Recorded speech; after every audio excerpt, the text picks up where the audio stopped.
कक्षा 9 में वार्षिक परीक्षा 2025-26 विषय विज्ञान यानी साइंस 16 मार्च का असली वाला पेपर लेकर आ चुके हैं, वो भी पूरे सॉल्यूशन के साथ। तो बच्चों आपको बिल्कुल भी टेंशन नहीं लेना है। यदि आप इस क्वेश्चन पेपर को पूरा सॉल्व कर लेते हैं तो 100% गारंटी के साथ आपके विज्ञान में 75 नंबर आने वाले हैं और आप अपनी कक्षा में टॉप करने वाले हैं। तो चलिए बच्चों, बिना टाइम वेस्ट किए सबसे पहले आप लोग यहाँ पे देखिए, प्रश्न 1 है हमारे सामने। सही विकल्प का चयन कर लिखिए। इसका पहला नंबर देखिए, 100 डिग्री सेल्सियस पर जल की भौतिक अवस्था है। इसका आंसर हो जाएगा ऑप्शन नंबर बा द्रव। सेकंड क्वेश्चन है, आयोडीन टिंचर कीटाणुरोधी गुण रखता है। यह विलयन निम्नलिखित में से किसको घोलने पर बनता है? इसका आंसर करना है ऑप्शन नंबर सा, जल में आयोडीन। तीसरा प्रश्न है, सल्फर परमाणु का परमाणु द्रव्यमान होता है। इसका आंसर हो जाएगा बच्चों ऑप्शन नंबर सा 32। चौथा प्रश्न है, मैग्नीशियम का सही इलेक्ट्रॉनिक विन्यास है। इसका आंसर करेंगे ऑप्शन नंबर बा 282। अगला देखिए बच्चों, पांचवा प्रश्न है, लाइसोसोम उत्पन्न होते हैं। ऑप्शन नंबर बा करेंगे इसका गाल्जी उपकरण से।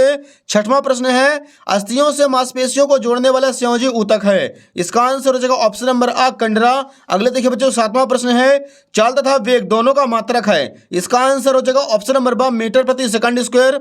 और आठवां प्रश्न है, प्रत्येक वस्तु अपनी अवस्था या स्थिति में परिवर्तन नहीं चाहती है वरन ऐसे किसी भी परिवर्तन का प्रयास का विरोध करती है तो वस्तु के इस गुण को जड़त्व कहते हैं। इसका आंसर हो जाएगा ऑप्शन नंबर आ। तो बच्चों यहाँ पे क्वेश्चन नंबर फर्स्ट जो है अपना पूरा कंप्लीट हो चुका है। आप लोग फटाफट इसका स्क्रीनशॉट ले लीजिए। क्वेश्चन नंबर सेकंड के लिए बच्चों मूव करते हैं अगले पेज पर। तो यहाँ पे देखिए पहले बच्चों दूसरा क्वेश्चन है, रिक्त स्थान भरिए। पहला प्रश्न है, डेड डैश प्रक्रम में गैसीय पदार्थ सीधे ठोस अवस्था में आ जाता है। इसका आंसर करेंगे ऊर्ध्वपातन। सेकंड क्वेश्चन है, अवोगाद्रो स्थिरांक 6.022 × 10⁻³ होता है। तीसरा प्रश्न है, अल्फा कणों का प्रकीर्णन प्रयोग द्वारा परमाणु के नाभिक की खोज संभव हुई है। चौथा प्रश्न है, प्लास्टिड दो प्रकार के क्रोमोप्लास्ट और ल्यूकोप्लास्ट प्रकार के पाए जाते हैं। अगला देखिए पांचवा है, आहार नली में चिकनी मांसपेशियां पाई जाती हैं। छठवां देखिए, विस्थापन प्रारंभिक बिंदु और अंतिम बिंदु के बीच की दूरी को कहते हैं। और सातवां प्रश्न का लेना है, कार्य करने की क्षमता को ऊर्जा कहते हैं। तो बच्चों प्रश्न दूसरा भी अपना कंप्लीट हो चुका है, जो कि रिक्त स्थानों की पूर्ति कीजिए था। इसका भी आप लोग फटाफट स्क्रीनशॉट ले लीजिए। अगला देखिए डियर, प्रश्न 3 है, सही जोड़ी मिलाइए। एक साइड है स्तंभ आ, दूसरी साइड है स्तंभ बा। पहला नंबर देखिए बच्चों, शुष्क बर्फ है, तो इसका आंसर हमें करना है ठोस CO2। दूसरा है ब्रोमीन, तो इसका आंसर करना बच्चों आपको अधातु है ब्रोमीन। तीसरा है ammonium NH4+ ion.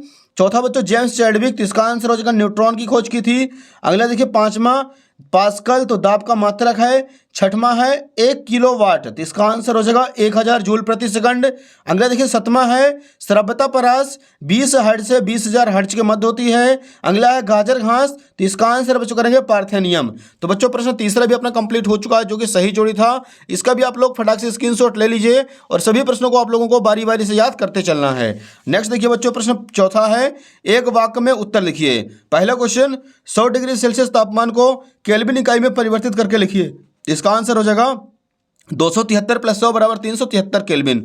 Second question, मिश्र धातु पीतल के घटकों के नाम लिखिए। इसका आंसर होगा तांबा और जस्ता। तीसरा प्रश्न है, 2 कोशिकांगों के नाम लिखें जिनका अपना DNA होता है। इसका आंसर हो जाएगा माइटोकॉन्ड्रिया और प्लास्टिड। नेक्स्ट देखिए चौथा है, नारियल के रेशेयुक्त छिलके किस ऊतक के बने होते हैं? तो इसका आंसर का नाम है स्क्लेरेनाइका ऊतक के बने होते हैं। पांचवा प्रश्न है, बल का मात्रक क्या है? तो इसका आंसर हो जाएगा न्यूटन। छठवां क्वेश्चन, किसी वस्तु पर 8 न्यूटन का बल लगाने पर यह बल की दिशा में 12 मीटर विस्थापित हो जाती है, तो कार्य कितना होगा? तो इसका आंसर हो जाएगा बच्चों 8 × 12 और 12 × 8 = 96 जूल।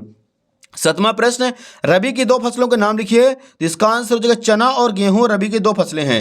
तो बच्चों क्वेश्चन नंबर चौथा भी यहाँ पे अपना पूरा कंप्लीट हो चुका है।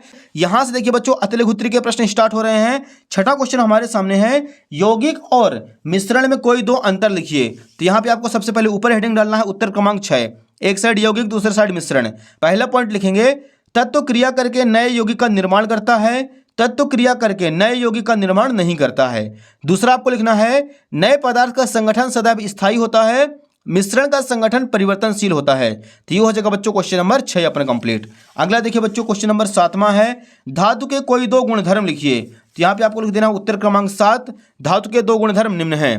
पहला आपको करना है, धातुएं सामान्यतः चमकदार होती हैं। और दूसरे पॉइंट में आपको लिख देना है, धातुएं कठोर अवस्था में पाई जाती हैं। ये हो जाएगा डियर क्वेश्चन नंबर 7वां अपना कंप्लीट। नेक्स्ट देखिए बच्चों क्वेश्चन नंबर 8वां है, समस्थानिकों के कोई 2 अनुप्रयोग लिखिए। तो यहाँ पे आपको लिखना है उत्तर क्रमांक 8, समस्थानिकों के 2 अनुप्रयोग निम्न हैं। पहला आपको लिख देना है कैंसर के उपचार में कोबाल्ट के समस्थानिकों का उपयोग किया जाता है, और दूसरे पॉइंट में लिखेंगे घेंघा रोग के उपचार में आयोडीन के समस्थानिकों का उपयोग किया जाता है। तो प्यारे बच्चों यहाँ पे क्वेश्चन नंबर 8 जो था वो भी अपना पूरा कंप्लीट हो चुका है। अगला देखिए बच्चों प्रश्न 9वां है बोर का परमाणु मॉडल लिखिए। तो यहाँ पे आपको लिखना बच्चों उत्तर क्रमांक 9 बोर के परमाणु मॉडल के अनुसार। पहले पॉइंट में लिखना है आपको इलेक्ट्रॉन नाभिक के चारों ओर सभी संभव कक्षाओं में गति नहीं करते हैं, अपितु कुछ विशिष्ट कक्षाओं में ही गति करते हैं। इन कक्षाओं को स्थायी कक्षा कहते हैं। दूसरा पॉइंट आपको लिखना बच्चों परमाणु का समस्त द्रव्यमान और समस्त धनावेश उसके नाभिक में केंद्रित होता है। तो ये हो जाएगा डियर क्वेश्चन नंबर 9 अपना पूरा का पूरा कंप्लीट। इसका भी आप लोग फटाफट आंसर याद कर लीजिए। अगला प्रश्न देखिए बच्चों 10वां नंबर है लाइसोसोम को आत्मघाती थैली क्यों कहते हैं लिखिए। इसका आंसर आपको लिखना उत्तर क्रमांक 10 कोशिकीय उपापचयन में व्यवधान के कारण जब कोशिका मृत हो जाती है तो लाइसोसोम फट जाते हैं और एंजाइम अपने ही कोशिकाओं को पचाने लगते हैं। ये एंजाइम बहुत शक्तिशाली पाचनकार होते हैं, इसीलिए लाइसोसोम को कोशिका की आत्मघाती थैली कहा जाता है। यह हो जाएगा डियर क्वेश्चन नंबर 10 अपना कंप्लीट। इसका भी आप लोग फटाक से स्क्रीनशॉट ले लीजिए। अगला देखिए बच्चों प्रश्न 11 है रंध्र के कोई दो कार्य लिखिए। तो यहाँ पे लिखेंगे उत्तर क्रमांक 11 रंध्र के दो कार्य निम्न हैं। पहला पादपों में रंध्रों द्वारा गैसों का आदान प्रदान होता है। दूसरा पॉइंट लिखेंगे वाष्पोत्सर्जन के दौरान रंध्रों के द्वारा ही जल वाष्प बनकर उड़ता है।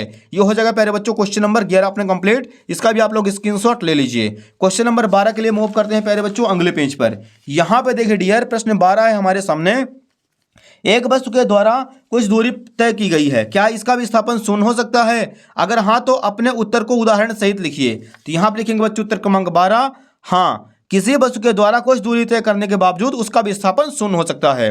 उदाहरण के लिए यदि आप सुबह घर से निकले 5 किलोमीटर दूर ऑफिस गए और शाम को 5 किलोमीटर घर वापस आए तब कुल विस्थापन जो है वो आपका 0 होगा, लेकिन जो टोटल दूरी है वो 10 किलोमीटर होगी।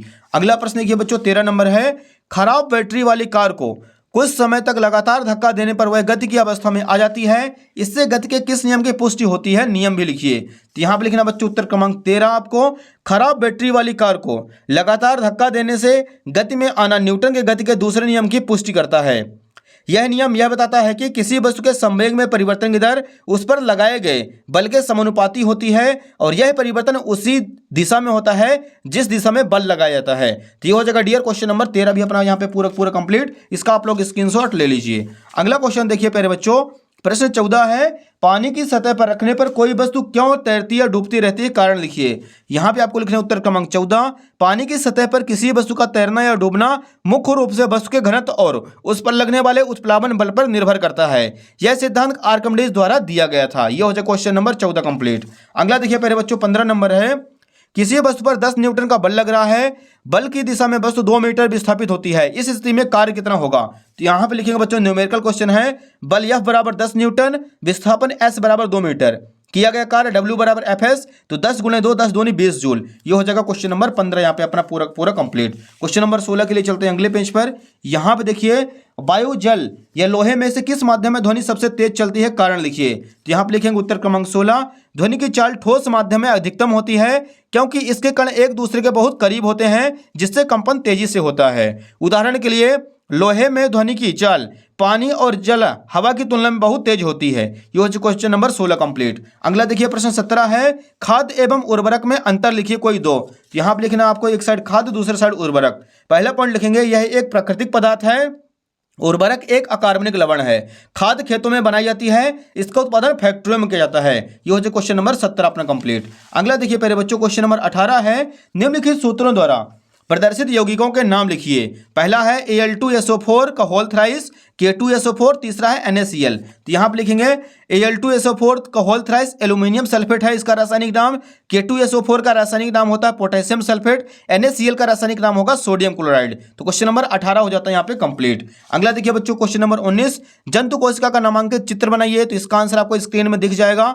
प्रश्न 20 देखिए बच्चों 20 का आपको अथवा कर लेना है चाल एवं वेग में कोई 3 अंतर लिखिए। तो यहाँ पे लिखेंगे एक साइड चाल दूसरे साइड वेग।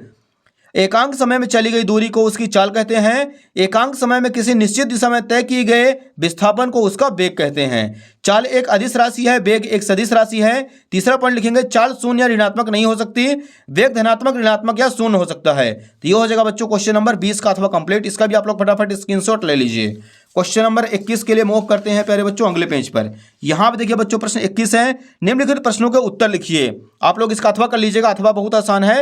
निम्नलिखित राशियों के मात्रक लिखिए। पहला है लंबाई, इसका मात्रक होता है मीटर। दूसरा है आयतन, इसका मात्रक होता है मीटर क्यूब। तीसरा है घनत्व, इसका आंसर करना है प्रति मीटर क्यूब। और चौथा है दाब, इसका मात्रक होता है पास्कल। तो क्वेश्चन नंबर 21 भी हो जाता है यहाँ पे कंप्लीट। अगला देखिए बच्चों प्रश्न 22 है, वियोजक किसे कहते हैं, स्थायी ऊतक से यह किस प्रकार अलग है, 3 कारण लिखिए। इसको आप लोग कर लीजिएगा फटाफट तैयार। प्रश्न 23 देखिए न्यूमेरिकल है, 50 किलोग्राम द्रव्यमान का एक लड़का 1 सोपान पर दौड़कर 45 सीढ़ियां 9 सेकंड में चढ़ता है।